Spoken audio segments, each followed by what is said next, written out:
How's it going, everybody? My name is Lucky Buns, and in today's video, I'm going to be going over the best way to use the new adventure effects in Pokemon Go.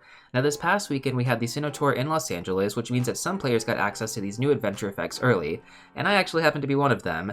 So I wanted to provide some coverage before the upcoming Global Sinnoh Tour event. Now, you guys can get these for yourself during the Global Sinnoh Tour event, which will run from February 24 to February 25th. Now, if you're watching the video past that date, there may be a chance you can actually Elite TM to get these movesets, but nothing has been confirmed as of the time of filming this video. Now, if they are actually locked behind raids, I will be covering all of the upcoming legendary Pokemon rotations during my monthly breakdown videos anyways, so if you guys want to stay up to date on when these two will actually return to raids, make sure to hit that subscribe button and turn that bell notification on. Now, as far as these adventure effects go, you can only have one active at a time, very similar to how the Mega Evolutions work in game. For Dialga's Roar of Time, the effect is going to be that it can pause the time on the following items: Incense, Daily Incense, Lucky Eggs, and Star Pieces. The timer is going to be in 6-minute increments, and the cost is going to be 5,000 Stardust and 5 Dialga Candy. Now, for Palkia's Spacial Rend, the effect is going to be that you're going to get increased distance radius. I would say it's about double the amount that you normally get. The timer is going to be in 10-minute increments, and the cost is going to be very similar to Dialga, 5,000 Stardust and 5 Palkia Candy. The difference, though, is because it's in 10-minute increments, you're only going to spend 30,000 Stardust and 30 Palkia Candy per hour when actually using it. Now, obviously, you want to use these items when we have certain types of events that gives double Stardust or triple Stardust, sometimes even 4 times Stardust, and that could be events like Spotlight Hour, Community Day, or even Go Fest or Go Tour events. Spotlight Hours are obviously just 1 hour long, Community Days are 3 hours long, and Go Fest and Go Tour event days are about 8 hours long. With that being said, though, let's run through the best way to actually use Roar of Time in-game. So I would combine it with a Daily Incense along with a Star Piece and a Lucky Egg. All 3 of those ideally run at the same time, and then activate the adventure effect on Dialga. Essentially, it's going to pause the timers on every single one of those items, and the longer you grind, the more that you're going to get out of those Star Pieces, Lucky Eggs, and Adventure Incense. Or maybe I should use a singular term: Star Piece, Lucky Egg, and Adventure Incense. Now, basically, every 30 minutes, you're going to be saving a total of 180 Pokecoins on the Lucky Egg and the Star Piece combined. This is also at the cost of 30,000 Stardust and 30 Dialga Candy, so keep that in mind as well. However, you are also going to be getting the added benefit of the Daily Adventure Incense, which can only be used for 15 minutes every single day. Not to mention, this is the only way to get Galarian birds in-game, so using the adventure effect for Dialga is definitely the best way to ensure that you're probably going to get an encounter with one. I can't guarantee that you're going to catch it, but at least you're probably going to see it. Now, if you guys are actually trying to grind experience or Stardust during an event, for example, like we talked about earlier, this will be a great item to use if you're low on Lucky Eggs or Star Pieces and you actually have an abundance of Stardust and Dialga Candy, and you just want to extend either a Lucky Egg or a Star Piece, or possibly even both, during an event that's actually really worth grinding. It doesn't really seem like this is geared towards free-to-play players, but I feel like as a free-to-play player, if you actually just saved up a ton of rare candy and you grinded out Stardust really hard, but you didn't really have that many Lucky Eggs or Star Pieces, this would be a great way to actually just make one of those premium items go really, really far. Now, because Dialga's Roar of Time is so tied together with the Daily Adventure Incense, I'm going to give you guys some tips on how to actually get more spawns when using it.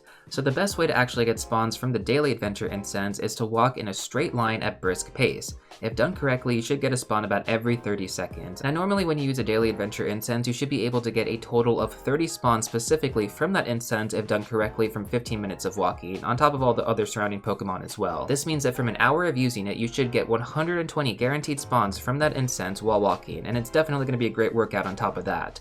And there's probably a pretty good chance, although we don't know the actual rates of getting the Galarian bird to spawn. I think after, most people get access to these effects, we're going to have a lot of YouTube videos, a lot of testing going on, and we're going to see how frequently you can actually get these Galarian birds to spawn. Either way, though, getting 120 guaranteed spawns in 1 hour is pretty solid, although that is going to come at the cost of 60,000 Stardust and 60 Dialga Candy. So just to recap, the best way to use the Roar of Time adventure effect is going to be to combine it with a Star Piece, a Lucky Egg, and then also your Daily Adventure Incense. Now, what about Spacial Rend? What's the best way to actually use this adventure effect in game? So this one is going to increase your radius, right? So ideally you want to focus on the quantity of spawns. So the best place to actually encounter spawns are going to be from parking lots in-game. I would recommend doing research and testing out locations in your local area first, but once you guys actually have that figured out and you know where some pretty good spots are, go there, use Spacial Rend on either Calm Day or Spotlight Hour, and you are going to get so many spawns to the point that it just feels completely overwhelming. Make sure that you guys are stocked up on Pokeballs because you will go through them extremely fast.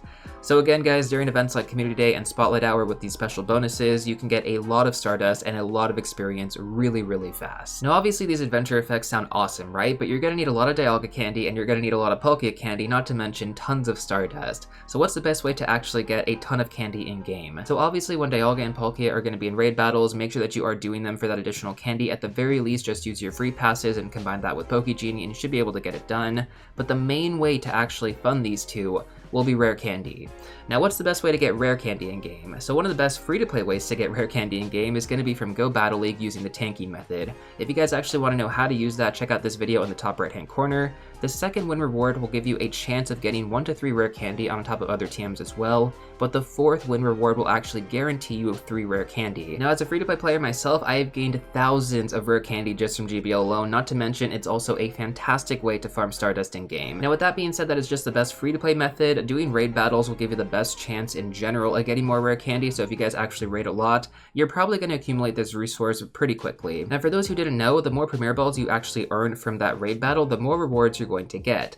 This is why it is so important to build good attackers and also factor in some of the other bonuses as well. Let's go over those right now though. So first of all, you're going to be guaranteed 6 balls for at least completing the raid battle. Doesn't matter how fast you do it, just you get guaranteed 6 balls right there. You could also be awarded up to 8 additional balls just for speed bonuses. So if you guys beat that thing in like 20 seconds, you're going to get 8 balls, which is pretty nuts. You can also get up to 4 balls from friendship bonuses, an additional 4 balls for damage contribution, and if your team has gym control, you're going to get 2 extra balls right there. So in total, you can definitely get a lot of extra Premier Balls. Obviously, you're not going to get the max every single time, but trust me, it definitely does make a difference. You're going to have a better chance of catching that legendary Pokemon, and you're more likely to get more rare candy, which is always going to be a win. Now finally, you can walk with these Pokemon as your buddy, but it just takes way too long to get a candy that way. It's 20 kilometers for 1 candy. Even if you have a Poffin active, that's still 10 kilometers for 1 candy. It seems like it's much easier to just get rare candy from the other methods that I talked about, opposed to actually walking these legendary Pokemon as your buddy. You can do it, I just don't really recommend it that much. Now one thing I feel like people haven't really talked about is the fact that these adventure effect items are really good endgame items. So let me explain that. For players who have already given rare candy to all of their legendary Pokemon and they already have really good meta counters for raid battles,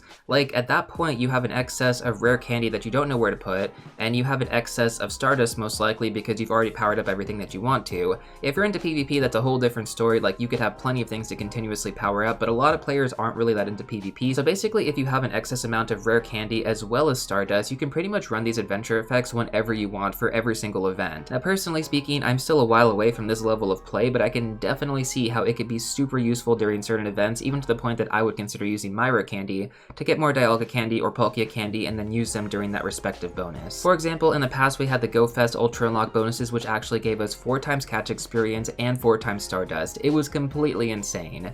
So in my opinion, it's actually a pretty good goal to aim for, just saving your rare candy for either Dialga or Palkia bonuses, and then farming a ton of Stardust so that you can essentially farm even more Stardust when running these bonuses as well. Now with that being said, that's basically everything that I have for you guys in this video, but of course I would love to hear your own opinions about these bonuses in the comment section down below. Do you like Dialga's better, or do you like Palkia's better? And if you guys want to check out some more content, I'm going to recommend these 2 videos right here, but before you go, don't forget to smash that like button, subscribe, and I'll see you all real soon in the next one.